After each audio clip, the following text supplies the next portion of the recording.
can we first start out talking about the movie or that video we had to watch? Yeah. That didn't make you cry.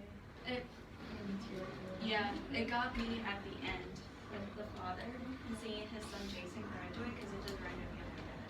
I was like, no, I have to look away now. It was cutting again. It was, but it was. I thought it was very interesting because like you got to see like every kind of like almost every perspective or opinion from like different people, like the students, the parents, the community leaders, politicians, educators, and things like that. So I thought it was really cool. Yeah, it also made me think a lot about like how poor like our language system is in like most other schools, because most schools like in my high school they didn't offer language really until high school. You could do like after school like Spanish and French, and like middle school there was like nothing in elementary school, and then almost nothing in middle school, and then in high school, and then in the video it was like it's ideal to like learn a second language like before age 13, and I was like, what are we doing? Yeah. I didn't even know we had schools like that. Yeah. I actually, I'm now so mad. I lived in a district that had a Spanish immersion program when I was in like the 2nd grade. We were only gonna be there for 1 year, and my mom knew that, so she didn't put me in it because she thought it would be really confusing. Because like I don't know, she met with someone, and they were like the first year can be kind of rough, but then typically gets a lot better. And she didn't put me in it because she was like, we're probably only going to be here for a year. I'm like, Mom, that would have been so cool. Yeah. Did it say where the school was? It was in California. I think it was in California. Okay. So, which is weird because isn't California one of those states that declared English to be an official language? Yeah, or something like that? wait, yeah, I think it is. I'm pretty sure it was one that had the English only laws. So I thought it was interesting. So we're learning Japanese, right? Or what? Mandarin? Mandarin. Yeah. They're so little and they know so both. And I'm just like, I can't even say a word. I know. And like, I thought like the kindergartners and like watching them speak it, and like they've not been hearing it for that long because it was a kindergarten classroom. So a whole lot of them didn't start learning until kindergarten, but they were like totally understood what was going on. Except for like, that one scene. Yeah, and at the beginning I was really concerned. They're like, put your backpack away. And he's like, what's my backpack? Yeah. But when it definitely picked up and you could see, it was amazing because like Dorella, it was like, you thought it was only Chinese that they were learning, but then they're like, oh, do you know it in Spanish too? And he's like, yeah. And so they were like learning maybe 2 at the time, or maybe it was just him as well. But I think there was like one of them that spoke like Spanish at home, and then the school was in Mandarin and English, and I was like, dude. But then I was saying how they just kept was Jason losing his Spanish? Yeah. Because of the 2 others languages? I don't know. It was odd. But it's also interesting to see because like he was one of the older kids, and so just I think a lot of his losing his Spanish had a lot to do with like the reflection of how it was treated in society. At least that's the way I saw it. He was like leaning more towards the English because he found it to be more valuable. And then his parent was like, "Well, you gotta learn Spanish and keep it up." And the teacher was even concerned about it for a little bit. Well, that one parent asking her child to learn more English than Spanish. So it was saying how like it's half and half, but I feel like it's 2 and a half. Oh no, that was another person. They were saying how they wanted more English than Spanish. Yeah. Oh, for the schools in Bellingham, I was trying to do research, and the closest one I could find was like Birmingham, but then I know people were saying that there were schools in Bellingham on their posts. I just like couldn't find it trying to do research on it. I just Googled it. Yeah, I found found this one. link, and then I feel like, oh, there's something in Bellingham, not Burlington, Edison, but I don't know specifically. Oh yeah, I found the Burlington Edison. I just figured that was in Burlington. Yeah. But I don't know, other than that they'll need like other language, I just thought Spanish. I don't know much else. Did you say you had an internship at a school? Was that you? Yeah. Can you tell us about that? Yeah, it was my senior year and I did that for my like culminating project. I don't know if you guys had that. But yeah, I was there for like a quarter, and then we would go like an hour like every other day and just help the teacher with like the students like grading papers or setting up science experiments and stuff like that, or helping her with like copies for art activities. And where was that school? Madison Elementary there in Mount Vernon. Okay. That's so cool. Yeah, it was fun. I'm thinking of teaching there if I get the chance to, but we'll see. Right, another really loud group. Why does this keep happening? Can you hear ourselves in the videos? Yeah, I listened to it last week. I listened to the beginning and they were really loud. And you could definitely hear the other group. Oh, but can you hear us? Mm-hmm. Yeah? Okay. You could hear us. That sometimes was a little bit quiet, but I'll speak up.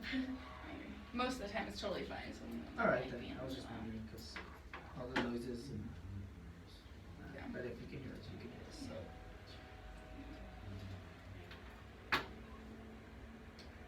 In the older one too, I remember, like when you walk in, there's just like 2 classrooms that are directly by the office. And in those I remember a lot of them like singing in Spanish and like counting in Spanish. So I think there is programs like that in Bellingham, but it was a lot of like the younger grades, as the like kindergartners or first graders. Yeah, I found some schools in Yeah. Bellingham that have like they actually like integrated like Spanish. Like they do like a Spanish unit, but it wasn't like they taught other subjects in Spanish. It was like they took time out of their day to be like, we're gonna learn some Spanish. But it wasn't like they taught math Right. in Spanish.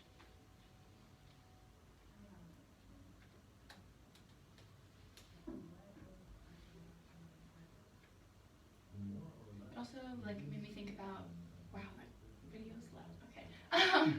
It also made me think about like you know it was saying how like academically like these students were doing well and it wasn't like hurting their academic performance or whatever. And like why would people do English only laws? Like if this is effective, why are people putting in English only laws? I don't know. Why? Is there like a deeper meaning to why people want only English? Or like parents like unaware of like the results and they feel like that English will like if you only establish English laws and students will learn English more efficient.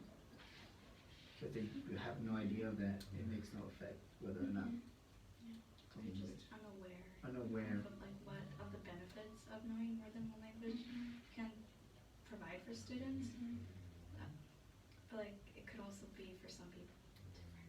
Like Yeah. the fear of change I was gonna say fear of change. That's true. or not accepting it. Yeah. I was gonna say uneducated, but I think that was too rough. Is that too rough? No, I People are think- not uneducated enough to know that No, I think that's yeah.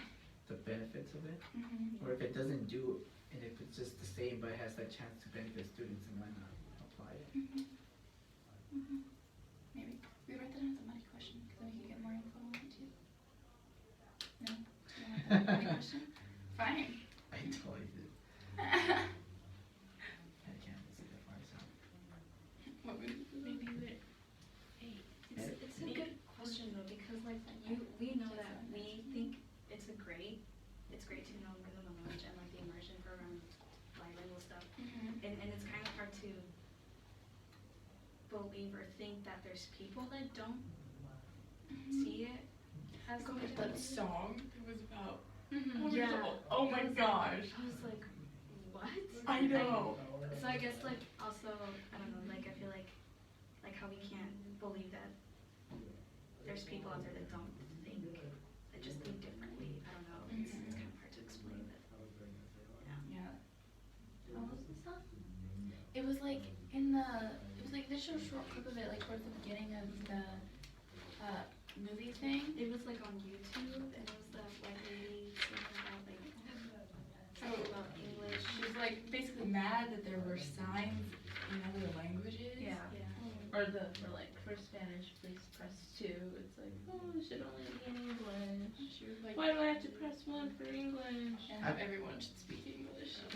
I think that's the case though. A lot of people are just uneducated Yeah. and they're just angry at the fact that this is America and therefore you must speak English.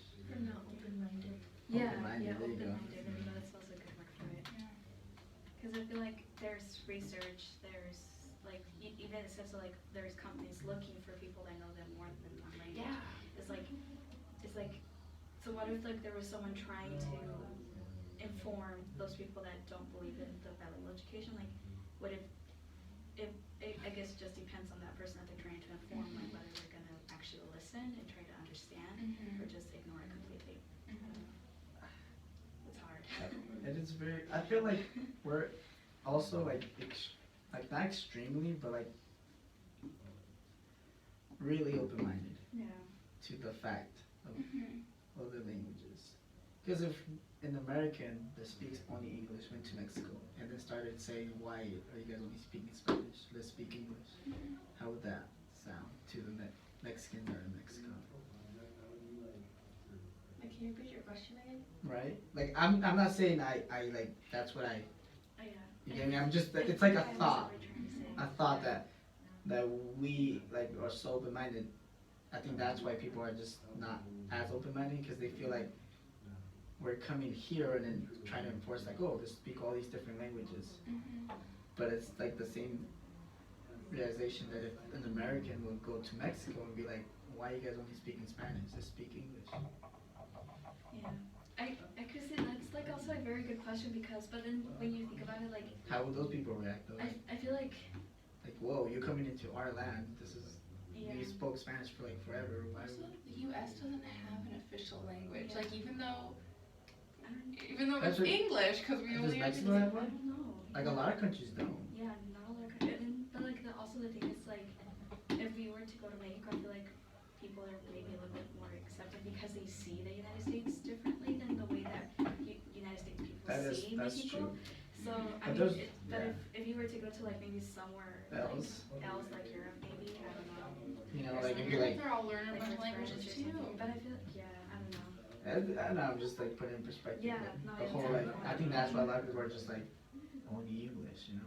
But in reality, it only benefits our students to learn different languages and for learning different cultures and therefore expanding their knowledge. Like the little boy saying he was rich, but like rich as in like he knew a lot of stuff. I thought that was cool. Yeah, that was so cute. He knows really I'm good rich in distinguishing. knowledge. Yeah. That's not gonna pay the bills. That is stuff. That is. Spanish is Mexico's most widely spoken language. The government also recognizes 68 Mexican indigenous languages as official national languages. Oh wow.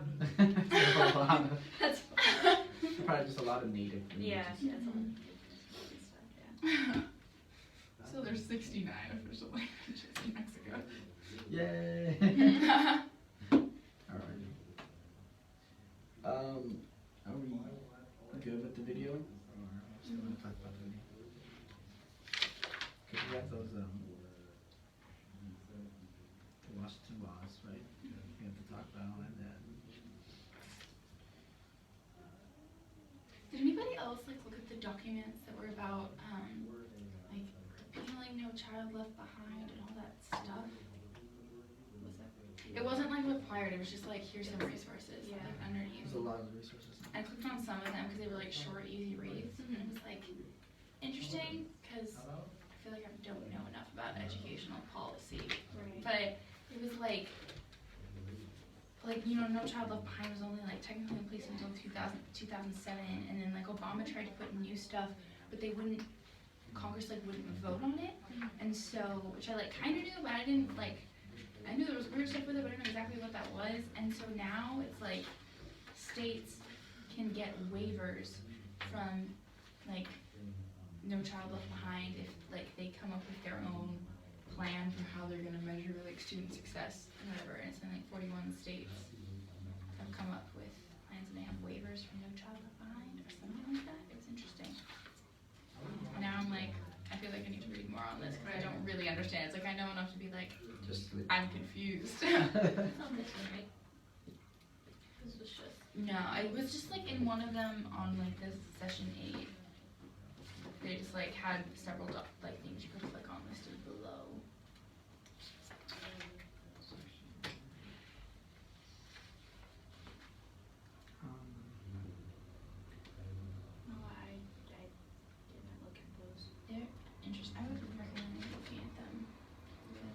they'll probably just be confused, but. I just remember one of our readings that talked about the No Child Left Behind argument, saying it's kind of like, in a way, takes away the focus from like, like the ELL students. Well, yeah, with No Child Left Behind, it was like, school, like 100% of students were expected to like meet standards in like reading and math in like 1 year, and then if they didn't meet that standard, then Title I funding could get like taken away, which is like, so you had the schools that needed the most support, and then they would take money away from them, because that's a good method.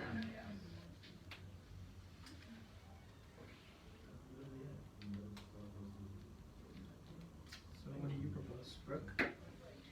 I don't know. Just I don't know. Throw a policy maker question at you. So what do you propose? I'm actually really interested in policy. I just want to learn more about it. I'm more interested in policy than I thought I'd be. Oh, I found this really awesome, like, slam poem. It's on bilingual education, and I meant to post it in my post, and I forgot. But it's like 2 minutes, and it's on like No Child Left Behind stuff, and I thought it was pretty relevant. Do you want to watch it? Yeah. It was so good. Watch what? It's like a slam poem on like spoken word stuff, on like ELL students. It's so good. I'm going to put it in my post. Every day when I was 5, my older sister would play teacher. Her students were me, my stuffed rabbit, and an American Girl doll. She'd line us up at the end of the bed and teach us whatever she learned in school that day. Now she teaches ESL at an elementary school in Boston, and every week she tells me stories about her students. Anna does not know how to read in Spanish, much less English, but she still wants to be a writer when she grows up. Juan chooses to stay inside and study at recess so that one day he'll be able to teach his own brother. These kids are good organs in a sick body. In 2001, No Child Left Behind gutted bilingual education. Students who have been in the country for 1 year are now expected to perform at grade level on standardized English tests. My sister is not allowed to instruct them in Spanish. If the kids don't jump high enough, the school loses money. Improving a school by picking its pockets is like tuning a guitar by ripping off the strings. Learning to read in a new language before you can even read in your own is like learning to walk while a pit bull is chasing you. Like learning to sing with the conductor's fist down your throat. This year for my sister's birthday, I got books for her students. A poem on one page in Spanish, the next in English. She is not allowed to help them read the first. Their heritage is a banned book. Learning to read in a new language when you can't even read in your own is like trying to heal a burn victim by drowning them. We are telling these children who have spent their whole lives in the deep end that they'll learn how to swim if they just float out a little farther. In the 1980s, American slaughterhouses began building corrals in curves so no animals could see the blood at the end of the tracks. This is how we kept them moving forward. In 2001, we began building the hallways of our schools in curves. This is how we keep them moving forward. You never learn, you fail the test. You never learn, you fail the test. You never learn, you drop out. I know. I am lucky enough to be one of the winners of this game. I was handed a head start and a rule book in my own tongue, but the winners of a rigged game should not get to write the rules. On the television, some senator preaches that throwing money at an urban school is like feeding caviar to your dog. They just won't know how to appreciate it. After all, if these parents can't take care of their own children, why should we? Well, tell that to Anna, who has my sister translate newsletters aloud to her father because he too was never taught how to read. Tell that to Juan, whose mother and baby brother are still in Guatemala, whose father works 3 jobs. My sister tells me school is the most stable place in these kids' lives. She has been a teacher since she was smaller than they are. But since when does being a teacher mean having to swear not to help? Since when does being a teacher mean having your hands tied while the schoolhouse burns to the ground? We are leading these children along a track built in circles as their lungs fill with smoke, telling them it is their fault. They can't find a way out.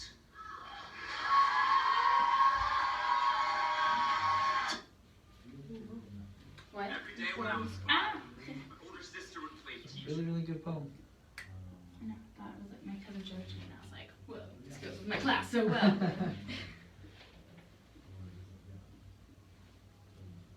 Which is all true. Mm-hmm.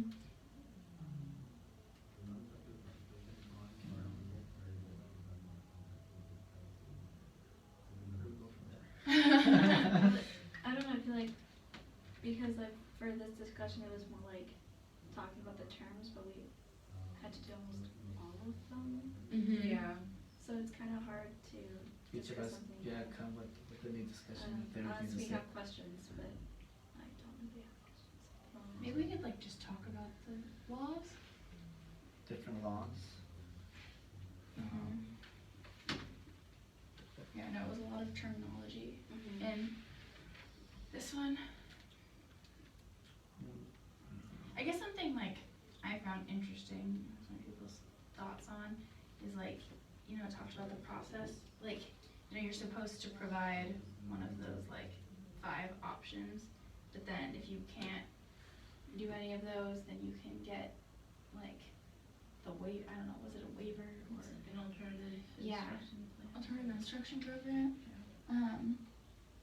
And I don't, it feels like,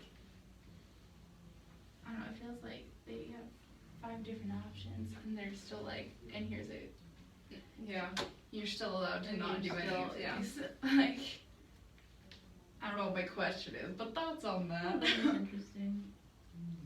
But it's also like, I'd imagine with those options, it has to be through like a teacher that actually knows what they're doing, and that's like where a lot of it can come down to the fact that we just don't have enough teachers that are able to provide instruction in 2 languages. Because I feel like I don't even truly like know what the alternative instruction program would be like. I'd imagine that's when they like start modifying the work that's being done to be less or something like that, which I think makes sense to do from the beginning. At times be like, well, I can't give you a 500 math problems and expect you to do them all if you can't do the first one to begin with. And so I don't know. And then like, I also was wondering like, so I'm doing like the ELL endorsement, but like, I don't speak another language, so would that fall under an alternative whatever, and not one of these, because I like wouldn't be able to educate them in any other language. It would just be like able to help students. I think that would still be within the 5 because not all of the 5 are within the classroom with the main teacher. I know the book talked about a lot of them being like pull-out methods where an ELL person knows what's going on and helps them aside from regular classroom time. So I think like with you as an ELL teacher, so you'd be able to be like, well, I don't know the language, but I know how to help you, and just like with the new methods and things like that. Yeah.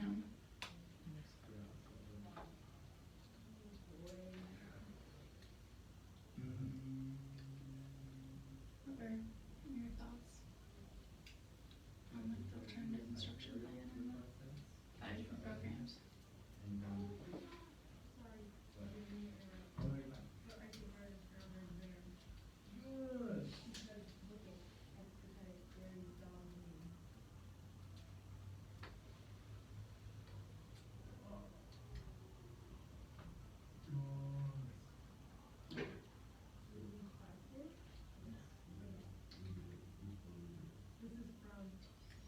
Is there like one that you thought would be like easier to implement or?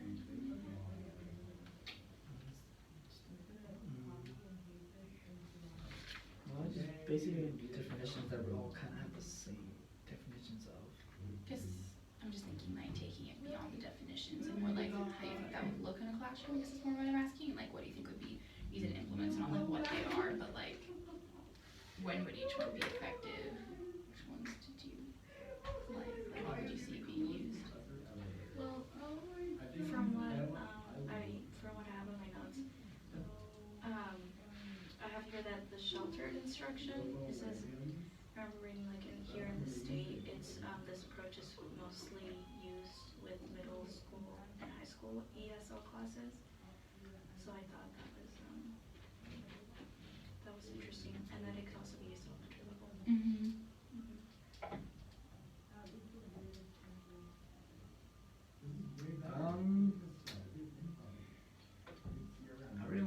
second one, developmental bilingual. education. Or like they said, every student, English learners, in common to their own languages, can provide more common between each of the students, therefore feeling more comfortable while learning. I think that's a big important part about it that I really enjoy, even as a student, as a young student, like being with people that talk and kind of understand my culture at a very young age. So what's the difference between the dual language program and the developmental bilingual education?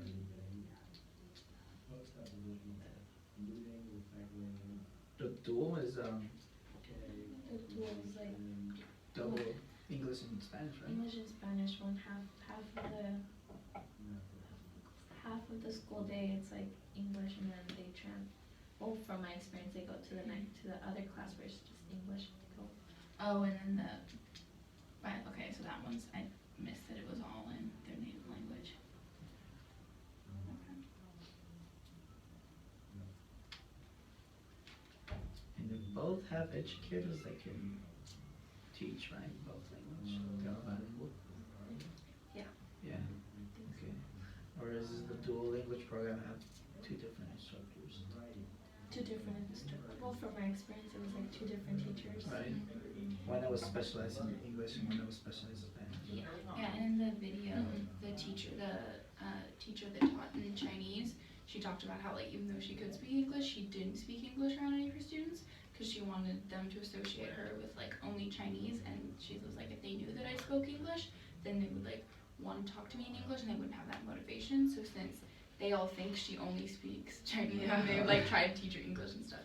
So, would those schools fall under more towards the dual language program then? Yeah, that's what I'm thinking.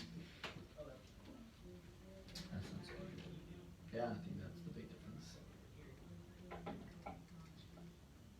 I know it kind of provide like benefits, right, to the students, but I feel like the developmental bilingual education would provide the most benefits. What do you guys think? The which one? Well, the number two, the developmental bilingual education. For me, when I was reading it, I felt like that would be like my approach to it. What would you guys think? I feel like the dual language program could be really cool to see a lot of value in that one too.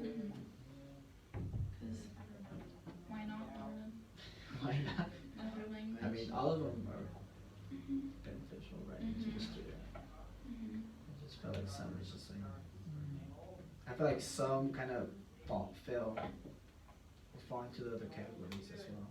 Yeah. I don't know if you guys got that. Yeah. And the sheltered instruction seems like it wouldn't be as effective just based on, like, the readings we've done in the past where we talked about, like, how language, like, it's like treated like its own thing, but really it's better if it's, like, integrated into everything. And the sheltered instruction, at least from my got, seems more like it's treated like you come to this class and learn English, but everything else you're just doing, like, so I'm sure it's better than nothing. Yeah. I think it's not an ideal to have that sheltered instruction where English is separate from everything. Yeah. I get you. Sheltered. I feel like also like the naming of the thing, sheltered, kind of feels like on the neutral kind of negative side. What do you guys? What's your guys? Like If you you be were to put it sheltered, on like the scale, yeah. like I oh think you're so. sheltered. Well, you're a sheltered student. I don't know. I don't think. The dual language program, is that just for elementary? Because then it says the developmental bilingual then goes off to middle school and high school? Probably. I mean, I think, yeah, sorry. go for it.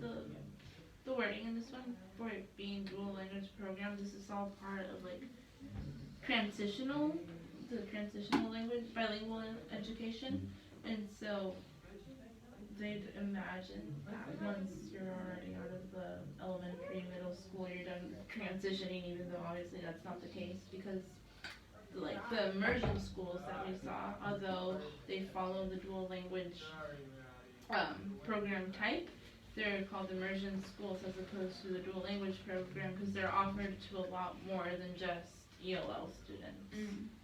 So I think it's just the wording and the kind of like who it's intended for that makes it seem as though that only continues towards the end of elementary school. It also, like, the dual language, like, seems cool because I feel like it's not treating it like English is the, like, the superior language that you're striving to, and then, like, from whatever, like, your native language is, I feel like it makes it feel like these are both valuable languages because you're teaching in both of them, and so, like, if it's Spanish and English, like, that's not making it, like, oh, you need to learn English to be successful. It's like, oh, you're learning English and some other kids are learning Spanish, and they're both really valuable to have. And I think that's very different than being like, oh, you're gonna learn English because Spanish isn't as good as English. In order to do well in school, you have to speak English.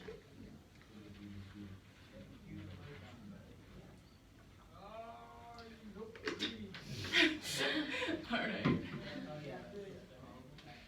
I know it will take a long, long time, but this was always on my mind.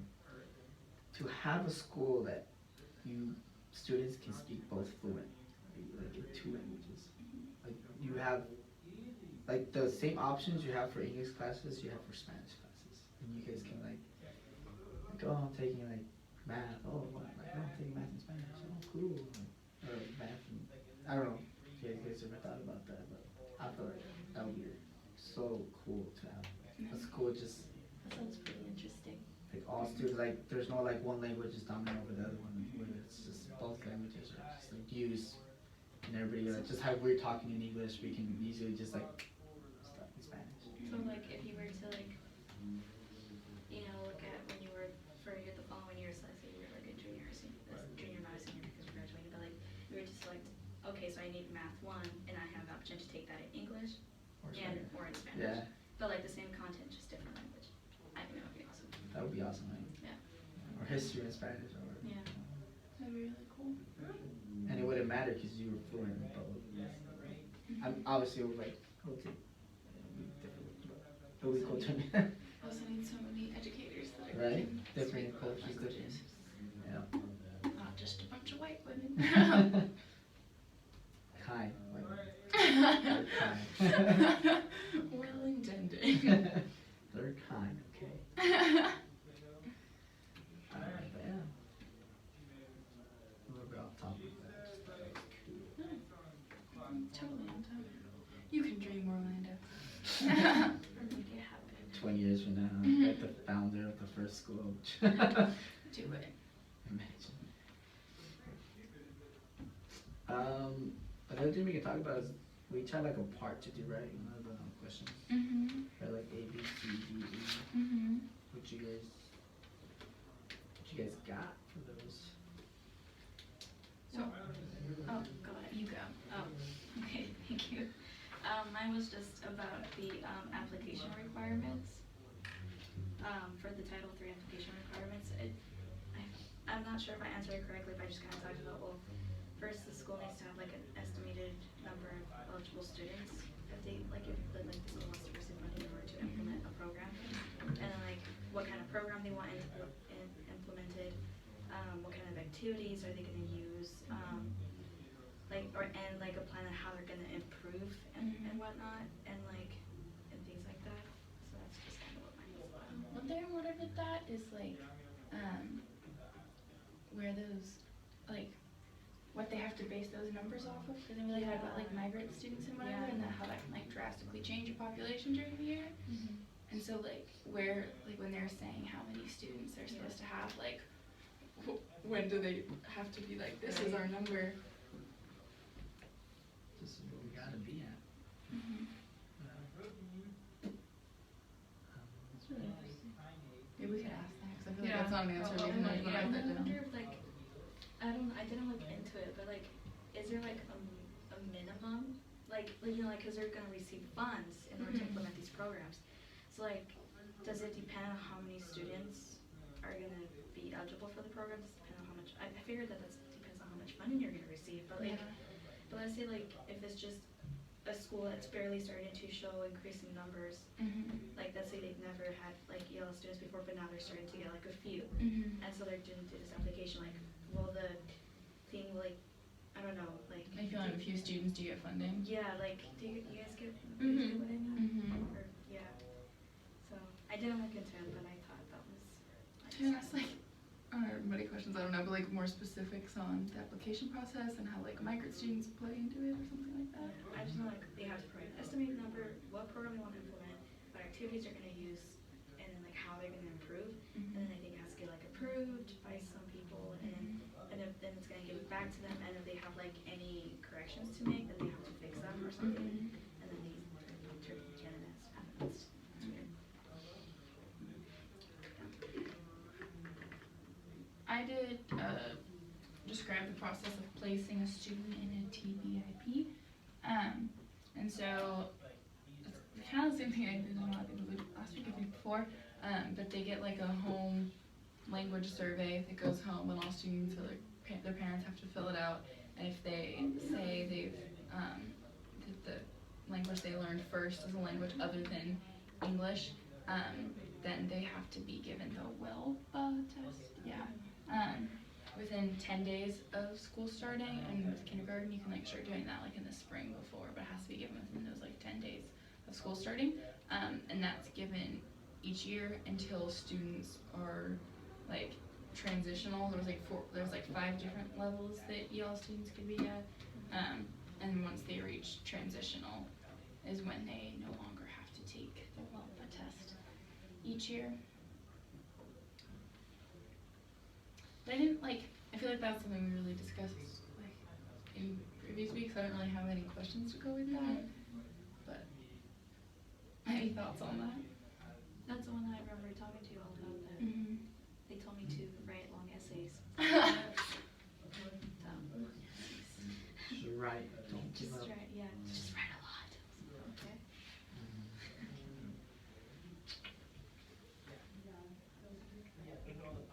Yeah, my part kind of like kept going. The question was how are students tested in and exited from the program? So it had a lot to do with that test, and it's like required to take every year until the student is proficient enough to pass the exam. And it assesses reading, writing, listening, and speaking. And one part that I thought was interesting was like it shows, can this exam be used to if I think another student would benefit from it, even if they aren't ELL speakers? And they're like, nope, do not give this exam to that student. And so I was like wondering for a while, it's like, how well would native English speakers even do on this exam? And so like, where's the comparison drawn? And like, because if you don't know that basis, we can't expect ELL students to perform at the typical level, because you wouldn't know like what to base it off of. That's my concern there. And yeah, the exit criteria and the testing out, it's all state by state. So different states have different requirements and different scores. So I thought that was interesting too. And then I wonder how much variance there is. yeah, how much it is. And then it just said parents will be notified of when students exit the program. But I remember also it said that you aren't required to stay in the program if your parent like denies it. They're like, if your parent doesn't want you in there, you don't have to be. Although if you do test out, you can't come back. And that was basically it. I don't even remember any of those surveys. I kind of wonder if like maybe like you know we're talking about like native English speakers aren't supposed to take it. I kind of wonder if like we also did stuff with like the SPED thing too, and so it kind of makes me wonder if that's like a no, if it's a native English speaker then you should be testing them for like a communication disorder, not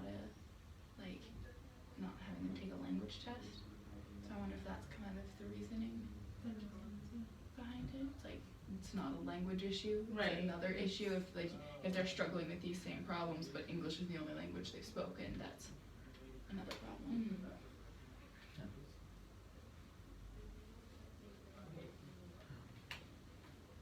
Yeah, I thought the SPED part was interesting.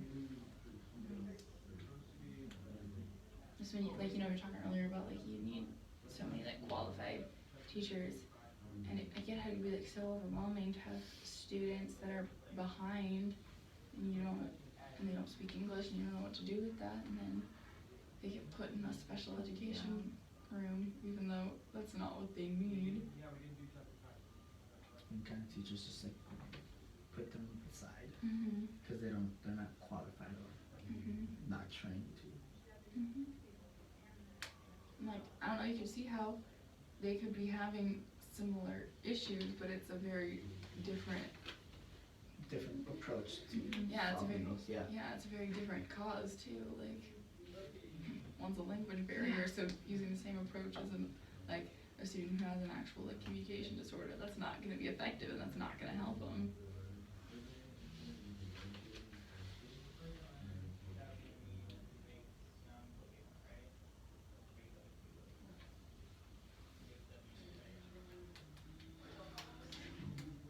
I thought that was interesting. I guess I never really put thought into things like that. Like, cause like listening to ELL student in special education thing. And for the reasons being like teachers aren't qualified and they're qualified to teach. And ELL student Or so like There's it also also talk talked about about that. yeah, because it also talked about how the tests are like there's like laws saying that they're not supposed to be like like yeah, and like it says like the test shouldn't be like discriminatory towards like culture or anything like or language, but they like totally are. So it's like there's a law that's like this shouldn't be a thing, but the tests actually like don't take that into account really. And so the test like an EL student really might on the tests like they need that special education. So if you had a teacher that wasn't like informed, that couldn't even be like, I don't know what to do with it, so I'm gonna push them off here, that could be like, oh well, I gave them this test and the test said that this is the problem, because those tests are designed poorly. And so I think that can be really important. Like, I don't know, one of the questions like talked about like being an advocate for your students and whatever, and I think that can be really important in like thinking about how to advocate for students and like what they need. Do you think that test will ever change, or it's just gonna be the same? I mean, it has to change. I hope it changes. Doesn't it take like a lot of money and resources for it to change? Because obviously a lot of educators don't really like the test, right? And they always talk about how like why don't they just change it or do something else and give a better. It's just like it will cost so much money to do that. And very long time, so like it's a long process. And then like the whole testing and the whole like how to grade it, having all that training, it's just involves so much and just like which they're lazy to do so. And like to change something like this, do you have to take it to like if it's in the like I don't know what's the terminology, like you have to go to like Federal government? yeah probably to get like And if it doesn't meet the federal government's checklist, then Yeah. you don't get funding, therefore your school will not get money. Therefore you won't even have money to even teach So your it just students. seems like it's like okay, you have to talk about what you want to do, how you're gonna do it, improve it, blah blah blah. You want all these little details. Okay, now you have to go through the process of proving it, and if they don't like it, right? Well, I don't know. It just seems like a very long process. Educators. Yeah. So I think like the main problem starts from like the top. But like the top people, the people that make our rules are not affected by it necessarily, so they don't really see it day to day. But the people that are affected by it live through it every day. But sadly the voices are not enough to change. And I What do think you probably think? those rules' intent's very different than the impact they're making. Like, I'm sure the intent is to help students. They're probably just not well informed of what that Yeah. actually looks like, and so it has a very different impact. Yep. That is. Because I'm hoping, policymakers like, do you know how to make it impossible for ELL students.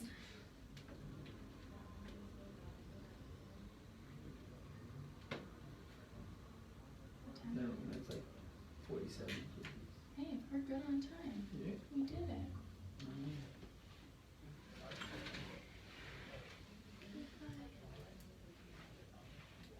Thank you for sharing that video with us. Yeah. Yeah. Yeah.